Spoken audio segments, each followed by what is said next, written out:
तो आपने वैक्सीन लगवा ली? नहीं, लगवाएंगे नहीं लगवाएंगे? अब देखें 19-20 की अपनी है 3000 और 19-20 में 2 CLT हुए हैं। पहले की अमाउंट है 2100 और दूसरे की अमाउंट है 1100, लेकिन 3000 है ना, तो 2100 वहां, तो यहाँ पे कितनी आएगी? हेलो, 900 आ जाएगी 500 रुपये, ठीक है। 900 आ जाएगी ना?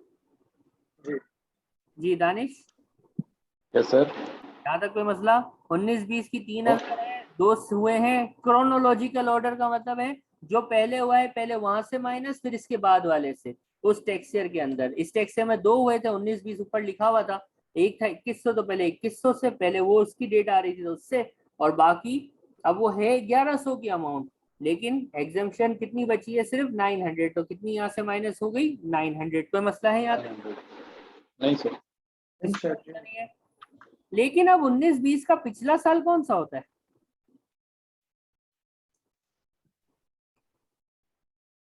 19-20 का पिछला साल कौन सा था? 1890। 18-19 कैरी फॉरवर्ड होती है ना एनुअल एग्जाम्शन, जो अनयूज्ड हो, जी जो अनयूज्ड हो वो कैरी फॉरवर्ड होती है। क्या मेरे लेकिन पास यहाँ नहीं 18-19 का आएगी ना कोई? जी क्या कह रहे हो?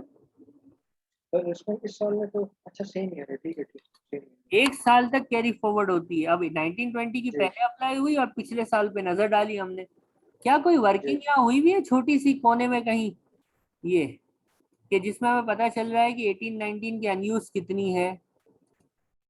जी सर, 1600 न्यूज है। 1600 अनयूज है।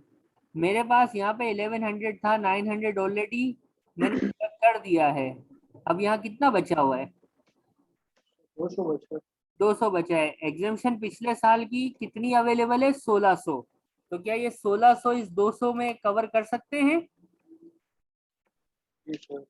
अब ये जो 1600 थी, 200 यहाँ पे कवर हुई, अब और कुछ बची, उसको आगे ले जा सकते हैं कि नहीं ले जा सकते? नहीं। 18-19 है तो वो मैक्सिमम 19-20 तक आ सकती है, यानी एनुअल एग्जाम्शन एक साल कैरी फॉरवर्ड होती है। जैसे ऊपर देखें, 17-18 वाली 18-19 तक कैरी फॉरवर्ड हुई, 18-19 वाली सिर्फ 19-20 तक कैरी फॉरवर्ड हुई। अब जब ये अगला साल आखिरी साल आएगा, आखिरी साल में क्या होना चाहिए? आप खुद देखना, मैं एक चीज करूंगा, देखिएगा। मैं पहले लिख लूं, ये लिखना टाइपिंग करना पड़ेगी, एक सेकेंड। ये है अगला साल मेरा कौन सा टैक्स ईयर है? 2021, ठीक है। 2021 के लिए पिछला साल कौन सा होगा? 1920। अब मैं करूंगा कैसे, देखिए ध्यान से। सबसे पहले मैं करूंगा ये,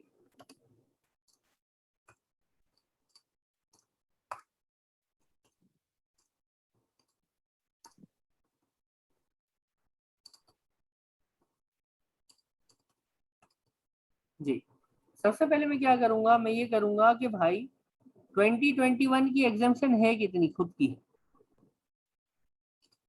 3000। तो ये तो मैंने माइनस कर दी, ऊपर वैल्यू 5000 की है। पिछले साल से कितना आएगा? पिछला साल कौन सा है? 1920। 1920 की एनुअल एग्जाम्शन कितनी यूज की है आपने? 1920 की एनुअल एग्जाम्शन कितनी यूज हो चुकी है? सर सारी यूज हुई है। 2100 और 900, पूरी 3000 की 3000 यूज हुई भी है। कोई अनयूज जी है सर क्या बिल्कुल। 1920 की? No sir. जी दानिश, नहीं सर, नहीं है, कोई लेफ्ट आउट नहीं है। कोई लेफ्ट आउट नहीं है, तो क्या कुछ कैरी फॉरवर्ड होगा? अगर लेफ्ट आउट नहीं है नो तो सर। कहाँ से कैरी फॉरवर्ड करेंगे भाई? लेफ्ट आउट होगा तो कैरी फॉरवर्ड करेंगे ना। कैरी फॉरवर्ड के लिए सिर्फ एक साल कैरी फॉरवर्ड होती है और लेफ्ट आउट होना जरूरी है। कोई लेफ्ट आउट नहीं है तो हमने कर दिया, और हमारे पास आंसर आएगा चार्ज, जिसको बोलेंगे चार्जेबल अमाउंट। क्या बोलेंगे? चार्जेबल। Chargeable amount. ये आ गई 0 0 0 0 और ये 2000। चार्जेबल अमाउंट पे आईएसटी की वर्किंग होती है। ये फॉर्मेट का स्टार्ट है, ये फॉर्मेट का इनिशियल है, इसी पे सारे फॉर्मेट बनेंगे। पहले ट्रांसफर ऑफ वैल्यू आएगी, ट्रांसफर ऑफ वैल्यू के बाद एनुअल एग्जाम्शन आएगी, कोई और एग्जामिशन मैरिज वगैरह वाली हो वो भी अभी मैं कराऊंगा, वो आएंगी। और फिर IST स्टार्ट होगा, यानी सबसे पहले ट्रांसफर ऑफ वैल्यू, और ट्रांसफर ऑफ वैल्यू के बाद एग्जामिशंस आती हैं। कोई मसला? एनुअल एग्जामिशन का आसान क्या है, 3000 एक साल की है, एक साल की 3000 है, और अनयूज हो तो वो कितने अरसे तक कैरी फॉरवर्ड होती है? सिर्फ एक साल कैरी फॉरवर्ड होती है, सिर्फ 1 ईयर कैरी फॉरवर्ड होती है, इससे ज्यादा कैरी फॉरवर्ड नहीं होती। कोई मसला है? No sir. क्वेश्चन का नाम है फिलिप। मिला? तो लास्ट में जो आपने 2000 की वैल्यू के उसका नाम लिया था चार्जेबल अमाउंट, चार्जेबल अमाउंट क्या कह रहे हो? तो लास्ट में जो आपने 2000 की, बस ठीक है, ये सोल्यूशन हो गया। बस ये चार्जेबल अमाउंट ही पूछी थी ना इस क्वेश्चन में। जी। नेक्स्ट क्वेश्चन का नाम है फिलिप। क्वेश्चन रीड कीजिए शाबाश।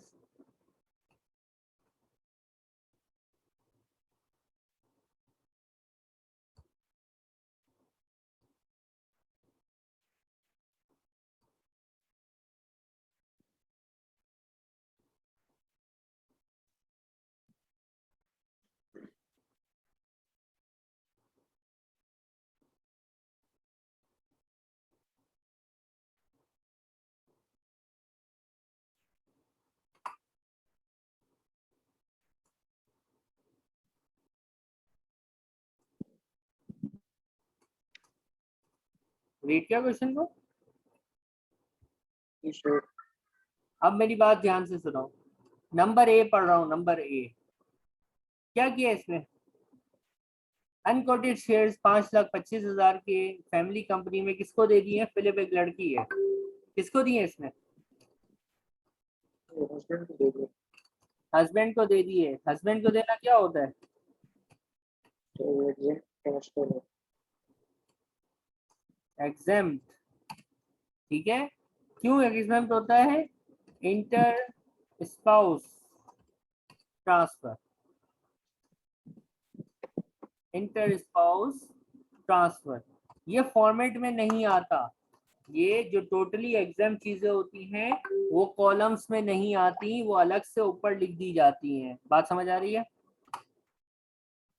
नंबर 2 किसको दिया?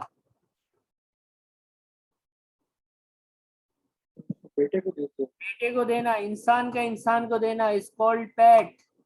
कब दिया?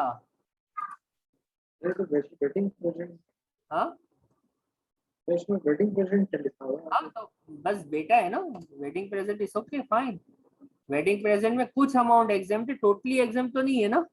जो टोटली एग्जाम्प्ट है वो बाहर लिखे जाते हैं, जिसमें कुछ अमाउंट एग्जाम्प्ट है वो फॉर्मेट का हिस्सा होते हैं। अभी आपको क्लियर भी हो जाएगा। इस क्वेश्चन में जो है बाहर लिखे हैं पेपर में वही बाहर लिखे जाएंगे, इसके अलावा कोई भी बाहर नहीं जाएगा। ठीक है। पेट की डेट है 6 जुलाई 2020। कौन सा टैक्स ईयर पड़ता है ये 6 जुलाई में? दानिश? तो टैक्स से 20 पड़ता है। जी दानिश देना, कौन सा टैक्स ईयर पड़ता है? 2021 सर। फिर अब इसकी वैल्यू भी लिख लेते हैं साथ साथ। वैल्यू को क्या बोलते हैं हम? Transfer of value. कितना वैल्यू है इसका? 15,000। फिर क्या हुआ है? फिर क्या किया इसने? अगली चीज क्या है? किसको दिया? नेफ्यू को। नेफ्यू एक ह्यूमन बीइंग है, इंसान टू इंसान इज कॉल्ड पेट। डेट लिख रहा हूँ, आप जब तक मुझे टैक्स से ढूंढ के बताओ कौन सा टैक्स पड़ता है। ये 27 सितंबर 2020। कौन सा टैक्स है?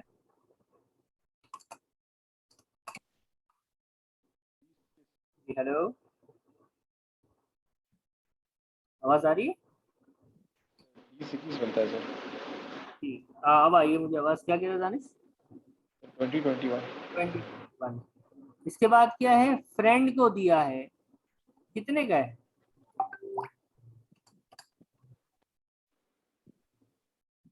फ्रेंड को जो दिया है उसकी वर्थ क्या है? 235 पाउंड। 250 है। कोई एग्जाम्प्ट याद आ रहा है कि टोटली एग्जाम्प्ट है, कुछ नहीं होगा, कुछ याद आ रहा है? एक एग्जाम्पशन थी, तो 251 से होना चाहिए था ना। इस एग्जाम्पशन 251 पड़ेगा, small gift exemption applies as amount of gift less than 250. less than 250 pounds। सिर्फ ये दो चीजें बाहर आती हैं, एक स्मॉल गिफ्ट एग्जाम्पशन फॉर्मेट में नहीं आती और एक टोटली एग्जाम्प्ट, यानी ये जो टोटली एग्जाम्प्ट हो जाती है ना, एक स्मॉल गिफ्ट वाली जो 250 तक हो और एक इंटर स्पाउस, ये दोनों हमेशा फॉर्मेट से बाहर लिखी जाएंगी। तीसरी कोई चीज बाहर नहीं लिखनी है, ये दो चीजें फॉर्मेट से बाहर लिखी जाएंगी, बाकी जितना भी कुछ है वो फॉर्मेट का हिस्सा होगा। पॉइंट क्लियर है? Yes sir. फिर इसने ट्रस्ट में दिया है 24 दिसंबर को, 24 दिसंबर को ट्रस्ट में दिया है। ये पैट है कि सीएलटी है? TLT सीएलटी है। कौन सा टैक्स ईयर?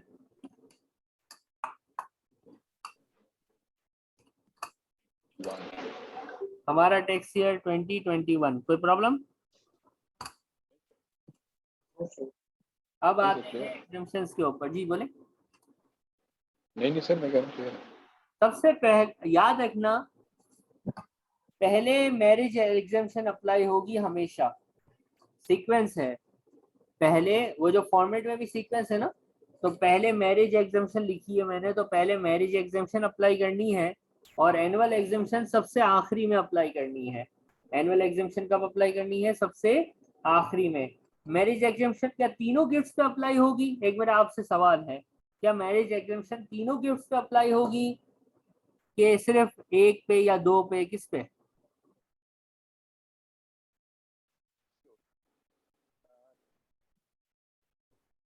आप लोग की आवाज नहीं आई। मैरिज एग्जाम्पशन किस? मेरी आवाज आ रही है? हाँ सर। हाँ भाई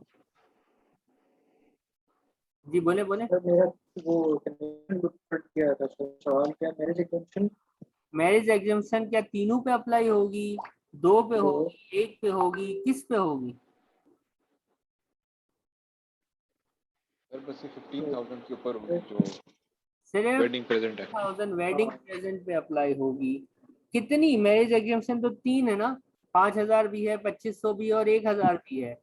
यहाँ पे कितनी अमाउंट अप्लाई होगी? इसने अपने बेटे को दी है, बेटे को दें डायरेक्ट 5,000। एग्जाम्पशन 5000 होती है। ठीक है, अप्लाई हो गई। बाकी दो मैरिज के गिफ्ट्स नहीं है इसलिए उन पे अप्लाई नहीं हुई। ठीक है, कोई मसला? जी सर। फिर आएंगे आप। आवाज आ रही है मेरी? हाँ आ रही है, अब आ रही है। तो नेट मसला कर रहा है। ठीक है सर, क्लियर हो। एनुअल एग्जाम्पशन पहले हम 2021 की लगाएंगे और फिर 2021 का पिछला टैक्स ईयर कौन सा होता है? 19। 1920। क्या 1920 का कोई डेटा गिवन है?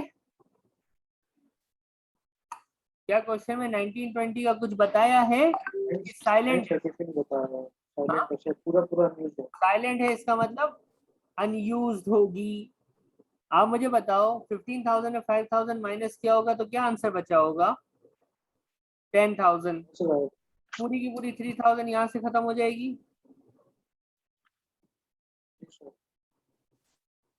पिछले साल की कोई चीज नहीं बताई, इसका मतलब पिछले साल की अनयूज्ड है, वो भी यहाँ से माइनस हो जाएगी। कोई मसला?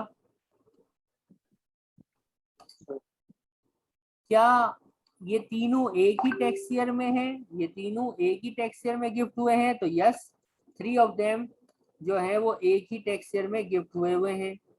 तो क्या दूसरे एसेट्स पे कोई एनुअल एग्जाम्पशन अप्लाई करोगे कि एनुअल एग्जाम्पशन खत्म हो चुकी है? मेरा आपसे जनरली सवाल है।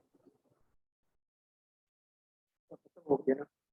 हाँ खत्म हो गया मेरे से। खत्म हो गई, क्योंकि एक टैक्स ईयर के लिए एक एनुअल एग्जाम्पशन है जो कि है कितनी? 3,000 पाउंड, जो कि कितनी है? 3,000 पाउंड। ऐसा नहीं है कि हर एसेट के लिए आप अलग अलग लगाओ, हर गिफ्ट के लिए एग्जाम्पशन नहीं है। Annual exemption is for tax year. अब उस टैक्स ईयर में एक हो गिफ्ट या 50 गिफ्ट हो, annual exemption will be only 3,000 pound जो डेट वाइज जो सबसे पहले गिफ्ट होगा उस पे पहले, फिर अगले पे, फिर अगले पे बचने के साथ साथ अप्लाई होती चली जाएगी। पिछले साल का अगर इन्फो नहीं है तो यही अज्यूम किया जाएगा कि पिछले साल की एनुअल एग्जामिशन अनयूज्ड है, अनटिल एंड अनलेस के क्वेश्चन में पिछले साल का डेटा हो या क्वेश्चन खुद बोल दे कि पिछले साल की एनुअल एग्जामिशन ऑलरेडी यूज्ड है, अदरवाइज यही अज्यूम करेंगे अनयूज्ड है और वो भी अप्लाई हो गई। चार्जेबल अमाउंट आएगी, क्या आएगी? Chargeable amount. चार्जेबल अमाउंट कितनी आएगी इसकी? 15 में 5 और 6 कितने आएगी? 4,000, 20,000 और 2,70,000। इस पे आगे वर्किंग होगी किसकी? आपके इनहेरिटेंस टैक्स की। यानी इनहेरिटेंस टैक्स स्टार्ट करने से पहले हमें एनुअल एग्जामिशन और अदर एग्जामिशंस का पता होना जरूरी है, जो कि चार्जेबल अमाउंट की वर्किंग के लिए यूज होती हैं। Any doubts, any problem, any questions? Clear है सर? नो सर, दानिश, नहीं सर, क्लियर है। Zena? Zena never replies. Okay. चले। नेक्स्ट आपके सामने एक छोटा सा क्वेश्चन है। इसमें हम पहली मर्तबा चार्जेबल अमाउंट से आगे बढ़ेंगे, चार्जेबल अमाउंट से आगे बढ़ेंगे। बहुत क्रिटिकल क्वेश्चन है ये आप लोगों के लिए। Charlotte, Charlotte is very important question. Question पढ़ना है, सिर्फ ए रिक्वायरमेंट पढ़नी है, बी रिक्वायरमेंट पढ़नी नहीं है, बी रिक्वायरमेंट नहीं पढ़नी, ए रिक्वायरमेंट पढ़नी है। The trust of the trustee have agree to pay IST due. सबसे पहले मैं क्वेश्चन पढ़ता हूँ, समझाता हूँ। शार्लेट एक बंदी है, उन्होंने गिफ्ट किया ट्रस्ट में। उन्होंने गिफ्ट किया कहाँ पे? ट्रस्ट में। अब ट्रस्ट में देते हैं तो उसको हम क्या बोलते हैं भाई? CLT। CLT। CLT और पेट में फर्क क्या है? CLT जो ट्रस्ट को दिया जाता है वो, और जो पेट है वो पर्सन को ट्रस्ट दिया को जाता दिया जाता है, जबकि पेट इंसान टू इंसान। पेट देते वक्त टैक्स नहीं होता, पेट देते वक्त टैक्स नहीं होता। CLT देते वक्त टैक्स होता है, पेट देते वक्त टैक्स नहीं होता। CLT देते वक्त टैक्स होता है, ये याद करो, रटा मारो इसका। पेट जब होता है उस वक्त टैक्स नहीं होता, CLT जब होता है उस वक्त टैक्स होता है। कौन सा टैक्स? Life time IHT। कौन सा टैक्स? Life time IHT। बात सही है? Yes sir. जी सर। अब ये गिफ्ट किसने किया? शार्लेट ने किया। किसको किया? ट्रस्ट को किया। तो टैक्स होगा, CLT देते वक्त टैक्स होता है। तो शार्लेट ने बोला एक तो मैं गिफ्ट भी करूं, ऊपर से मैं टैक्स भी दूं। ये क्या मजाक है? बोलेगी नहीं इसे? यस सर, बोलेगा। जी सर, सही है। बोलेगा या बोलेगी? तो ट्रस्ट वालों ने रिक्वायरमेंट ए में क्या बोला? भाई तू खाली 3,67,000 का गिफ्ट दे दे, इसका जो टैक्स है ना वो तू नहीं भरना। वो कौन भरेगा? ट्रस्ट वाले भरेंगे। ट्रस्ट वाले भरेंगे। बस बात सही है। ए पार्ट कर रहे हैं हम, रिक्वायरमेंट ए सॉल्व कर रहे हैं, बी तो हमने पढ़ी ही नहीं है, बी है ही नहीं। तो मसला नो सर। नहीं सर। अब मैं वही, आप हेडिंग लगाएंगे, ये पैट है, CLT है, डेट है, टैक्स ईयर है, ये सब लिखना पड़ेगा। ये सब लिख लेते हैं। मैं बी रिक्वायरमेंट छुपाना चाह रहा हूँ ताकि कंफ्यूजन नहीं होनी चाहिए। थोड़ी देर बाद हम बी को अनहाइड करेंगे। 30 जून 2020 इट्स CLT। और टैक्स ईयर कौन सा है भाई?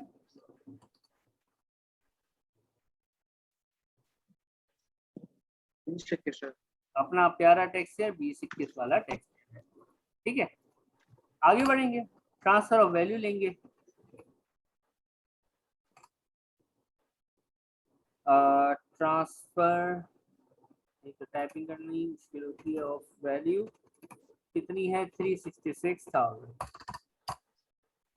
अब आएगा ट्रांसफर ऑफ वैल्यू के बाद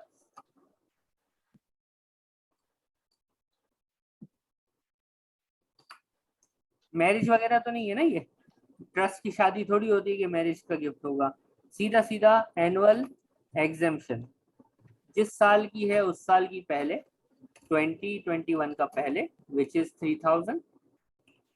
पिछले साल की कोई कहीं कोई इंफॉर्मेशन है? नहीं है? नहीं सर, नहीं देगी। नहीं है। सही बोला हुआ है ना। इसका मतलब वो अच्छा, ठीक अनयूज्ड है। है कि यूज्ड है? बाय डिफॉल्ट हम क्या अज्यूम करते हैं कि वो अनयूज्ड है, Okay. यूज हो जाएगी तो वो बताएगा, बताया नहीं है तो वो अनयूज्ड है। क्या आंसर आता है इसको, क्या बोलते हैं, चार्जेबल तो अमाउंट। इसने बोला था ना she has made no previous lifetime gift, तो मतलब नहीं किया। हाँ इसने सर सवाल में बोला हुआ ना कि शी हैज, क्या क्या बोला हुआ है? सॉरी पहली लाइन में she has made no previous lifetime gift. हाँ तो पहले कोई गिफ्ट किया भी नहीं है, इसका जी मतलब यूज ही जी है, ठीक है, सही है, जी। सही पकड़ा है आपने। अभी जो टॉपिक हम पढ़ रहे हैं उसका नाम है लाइफ टाइम, मैं हेडिंग भी लगा रहा हूँ, लाइफ टाइम आईएसटी, ठीक है, लाइफ टाइम आईएसटी का टॉपिक चल रहा है और ये चलता रहेगा।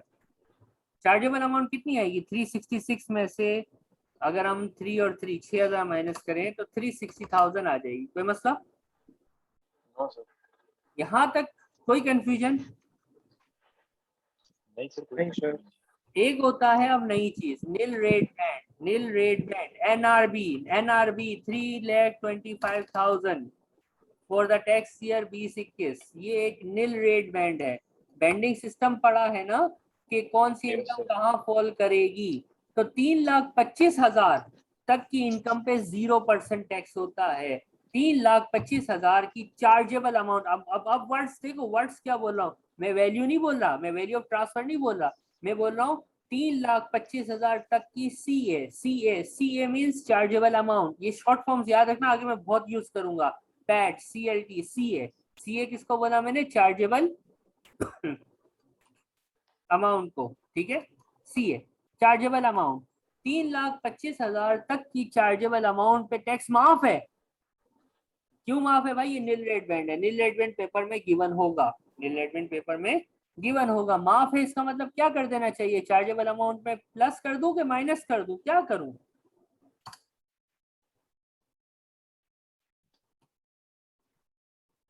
सर लेस कराएंगे ना सर। लेस कराएंगे, सही है। ये नील रेट बैंड कब का अप्लाई होता है, डेट ऑफ गिफ्ट वाला अप्लाई होता है, कहाँ वाला अप्लाई होता है, rate of gift. Date of gift, या इसको आप आसान कर लो, टैक्स ईयर ऑफ गिफ्ट। आपको अगर क्वेश्चन 2021 का है तो 325 का नील रेट बैंड होगा, पिछले सालों में भी 325 थे, लेकिन कुछ सालों पहले वो 3,12,000 भी था। पेपर में ये मेंशन होगा, गिवन होगा, तो आप ध्यान से ऊपर जो हेडिंग लगाते हो ना, ये हेडिंग बड़ी क्रिटिकल होती है, इसके हिसाब से नील रेट बैंड लगाइएगा। मैं इसको 325 को लेस कर दूंगा, मेरे पास जो आंसर बचेगा, कितना बचेगा,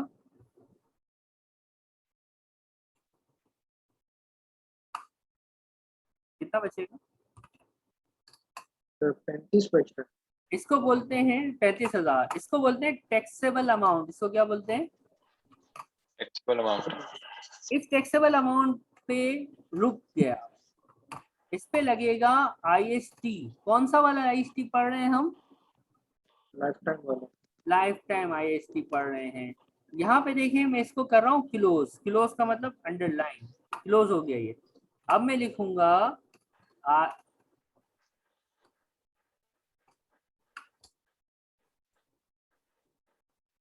अब मैं लिखूंगा, देखिए IHT payable at the rate of, मेरा सवाल गौर से सुनना, मैं क्या पूछ रहा हूँ तीनों बताना, ये टैक्स कौन देगा, First पहले कौन तो देगा, ये ट्रस्टी देगा। ट्रस्ट दे, देगी। ट्रस्ट देगी, जिसको मिला वो देगा। तो फिक्स परसेंटेज है 20%, ध्यान से। अगर lifetime IST trustee agree कर, देखो पेट में तो होगा ही नहीं टैक्स, पेट में तो टैक्स है ही नहीं, लाइफ टाइम आईएसटी पेट पे होता ही नहीं है, सीएलटी पे सिर्फ टैक्स लगता है, यही मैंने बोला था ना, जब सीएलटी दोगे तो देते वक्त टैक्स देना है, पेट देते वक्त टैक्स नहीं देना। अब सीएलटी हमने किया तो उस पर टैक्स देना है, कितने परसेंट, सर पहले परसेंट नहीं, पहले ये बताओ टैक्स कौन दे रहा है, यानी ये सिनेरियो बदल सकता है, टैक्स कौन दे रहा है सर पहले ये बताओ। तो मैंने बोला क्वेश्चन में हमेशा लिखा होगा कि कौन दे रहा है, तो क्या लिखा हुआ है, हु इज एग्री टू पे टैक्स, ट्रस्टी, जिनको गिफ्ट मिल रहा है वो टैक्स दे रहे हैं। तो इस सिनेरियो में टैक्स का रेट होगा 20%, कितना टैक्स का रेट होगा, हेलो 20% है। और 35,000 का 20%. यस 7,000 होता है। कोई मसला? No sir. फॉर्मेट है कि इसमें क्या आपने लिखना है, पेड बाय, कौन पे कर रहा है भाई, वो लिखा हुआ था क्वेश्चन में, ट्रस्टीज, ऐसा ही था। Yes sir. और एक चीज और होती है यहाँ पे, ड्यू डेट। क्या होती है? Date. अभी मैं 2 मिनट बाद आपको बता रहा हूँ, अभी मैं बताऊंगा, लेकिन मैं एक चीज और चाह रहा हूँ पहले वो मैं करा दूं। ड्यू डेट के बाद एक चीज और होती है जिसको हम कहते हैं GCA। क्या कहते हैं? GCA, gross chargeable amount. Gross chargeable amount. यहाँ पे मैं कुछ लिख रहा हूँ, ये याद रखना। GCA फुल फॉर्म आपको मैंने वहां लिख दी है, gross chargeable amount. Gross chargeable amount निकालने के 2 फार्मूले हैं, थोड़ी देर में आपको दूसरा फार्मूला भी पता चलने वाला है। पहला याद रख लो, GCA हमेशा CA होगा। GCA हमेशा क्या होगा? क्या बोला? ये होगा सर. CA का फुल फॉर्म क्या था? Chargeable amount. Chargeable amount. CA का फुल फॉर्म यही था ना, चार्जेबल अमाउंट। कितना है इस क्वेश्चन में चार्जेबल अमाउंट, नजर आ रहा है? 3,60,000। कितना? 3,60,000। 3,60,000, 360,000 चार्जेबल अमाउंट गिवन है मेरे पास। मैं हाईलाइट भी कर देता हूँ अगर आपको। This is CA, this is CA, this is CA। GCA is equal to CA। आसान है अभी तक? टेक्स्ट कोई मुश्किल है? सर ठीक है. फिलहाल तो ठीक है। if lifetime IHT is payable by trustees, अगर ट्रस्टी पे करेंगे तो GCA का फार्मूला क्या लिखा है मैंने? GCA will be same as CA, जो के ऊपर लिखा हुआ ये रेड में नजर भी आ रहा है, GCA CA, GCA CA। कब? जब यहाँ पे नजर आ जाए कि पेएबल बाय ट्रस्टी है। Any doubts, any problem? ये है लाइफ टाइम IHT का फुल फॉर्मेट। डेट अभी मैं बता रहा हूँ, ये है लाइफ टाइम का फुल फॉर्मेट। इस फॉर्मेट में अभी तक के जो किया है, आगे का कोई क्वेश्चन जहन में नहीं लाना, अभी तक के जो किया है इसमें कुछ पूछना है? ये GCA वाली जो आपने चीज लिखी है ये दोबारा repeat कर दो। GCA आपको इस लाइफ हमेशा, टाइम GCA अभी आपको हमेशा लिखना है। इसका क्या काम है, क्यों है, ये भूल जाओ। जब क्वेश्चन एंड होगा ड्यू डेट के बाद आपको GCA लिखना है। और GCA कहाँ से उठाना है? CA की अमाउंट कॉपी पेस्ट कर देनी है। कब? जब टैक्स, लाइफ टाइम टैक्स का पेएबल किसके ऊपर होगा? क्वेश्चन में लिखा होगा कि ट्रस्टी पे कर रहे हैं। पॉइंट क्लियर है? Yes sir. ठीक है। अभी एक सवाल होगा सिर्फ इसका काम किया है, तो भाई काम के लिए थोड़ा वेट करना पड़ेगा, ठीक है? ठीक है सर। आगे बढ़े, अब डेट की बात करते हैं। तो हैंडआउट पे जरा आइए, हैंडआउट पे हम वापसी चलते हैं। हैंडआउट पे वापसी आ गए।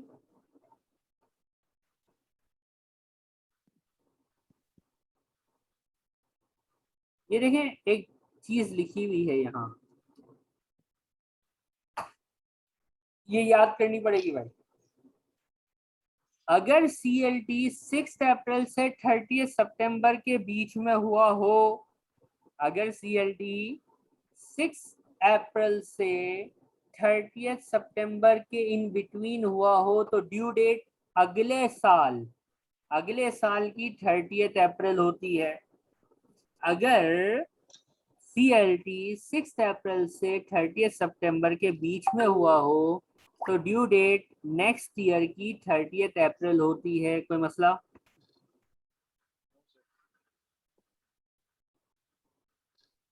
जी, किसी को इशू?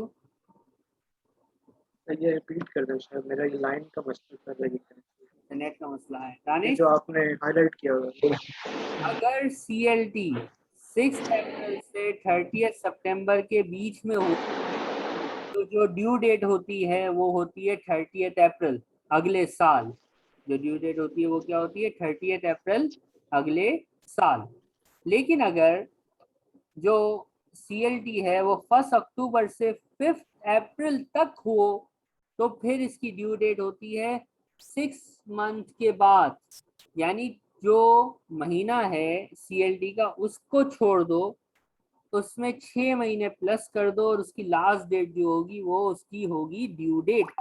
अब कैसे कैसे ये जरा देखना, ध्यान से देखना, यही क्वेश्चन है ना जो शेरलेट वाला अभी हम कर रहे थे। किस डेट को इसने किया है,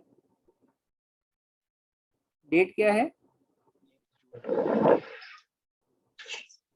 ये डेट क्या है, जून 2020। ये पहली कैटेगरी में फॉल कर रही है कि दूसरी में फॉल कर रही है, पहली कैटेगरी में। पहली कैटेगरी में, यानी इस कैटेगरी में, इसके बीच में ये हुआ है ना, ये वाला, ये ऐसा ही है। Yes sir. तो इसकी ड्यू डेट क्या होगी, अगले साल की 30 अप्रैल। इसकी ड्यू डेट क्या होगी, अगले साल की 30 अप्रैल। और अगला साल कौन सा होगा, ये साल है 2020 का, तो अगला साल कौन सा होगा, सर 2021। 30 अप्रैल 2021। ये ड्यू डेट को पकड़ने का तरीका है कि अगर CLT की डेट को देखना कि CLT हुआ कब है। ये रेंजेस हैं, दो रेंज हैं, पहली रेंज के बीच में हुआ है तो ये ड्यू डेट है, दूसरी रेंज में हुआ है तो ये ड्यू डेट है। हमारे वाला जो था वो क्या था, वो था 13 जून, जो कि कौन सी रेंज में फॉल कर रहा था, फर्स्ट रेंज में। फर्स्ट रेंज में है तो 30 अप्रैल अगले साल, 30 अप्रैल अगला साल, ये 2020 है तो अगला साल हो गया 2021। कोई मसला जी उबैर? ये ए पार्ट खत्म हो गया। अब आपको पता है इसका बी पार्ट भी था, क्या था बी पार्ट, तो शार्लेट खुद पे करेगी। ए पार्ट का अगर स्क्रीनशॉट क्वेश्चन का लेना हो तो ले लीजिए, सॉल्यूशन का, क्योंकि मैं अब इसी को चेंज करूंगा। ले लिया सर। अब मैंने आपको 2-3 बातें लिखी थी। नील रेट बैंड 2021 का जो है वो कितना था, 3,25,000। एक चीज और लिखी थी, GCA CA होता है कब, when trustees agrees to pay lifetime IHT।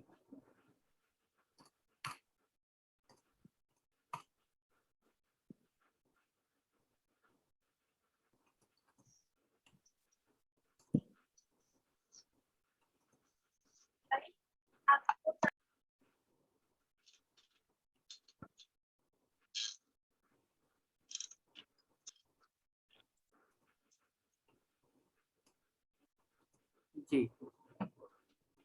अब बी रिक्वायरमेंट पढ़ेंगे जरा, शाबाश, बी रिक्वायरमेंट पढ़िए सिर्फ,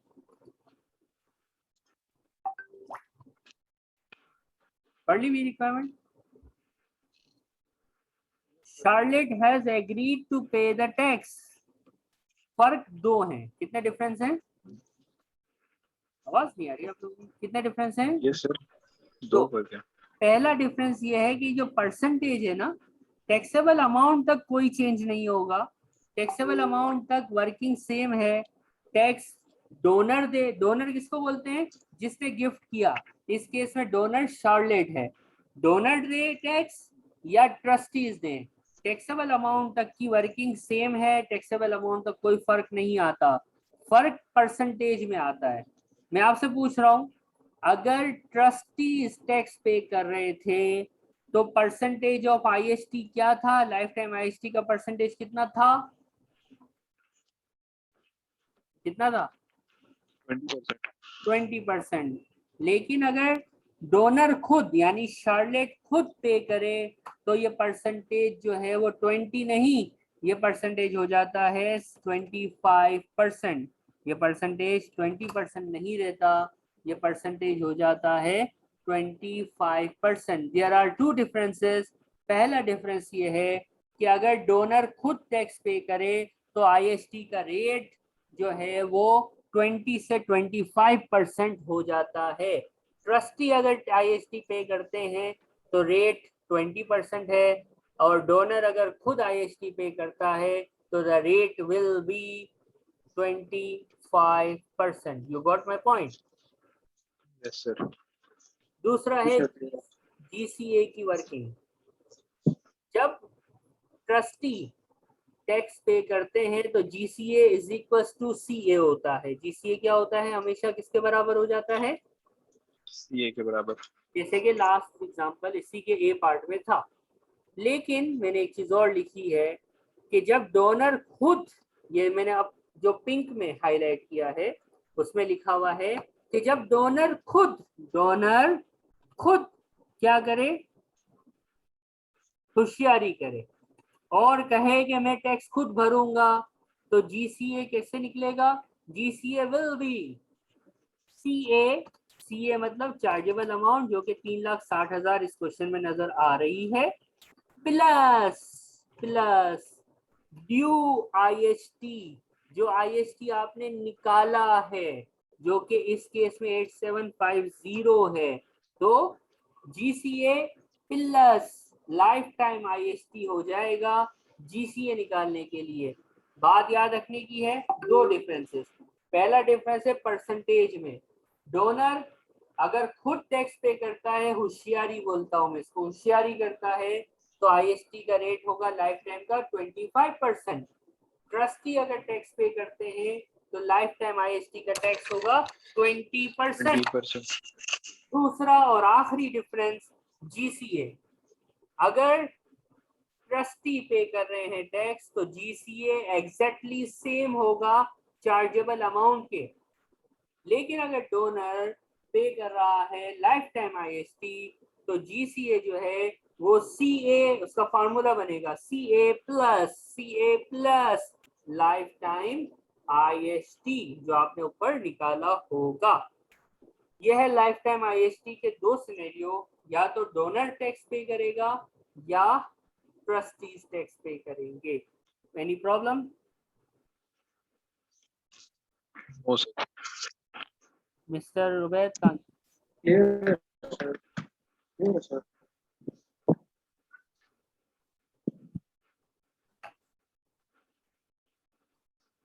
क्वेश्चन का नाम है एलेक्स.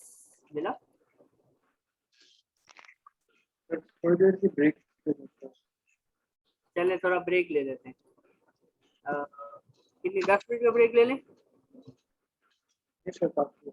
चले 10 मिनट बाद इंशाल्लाह मैं मैसेज कर दूंगा, ज्वाइनिंग का तो ज्वाइन कीजिएगा. ठीक है. Okay sir.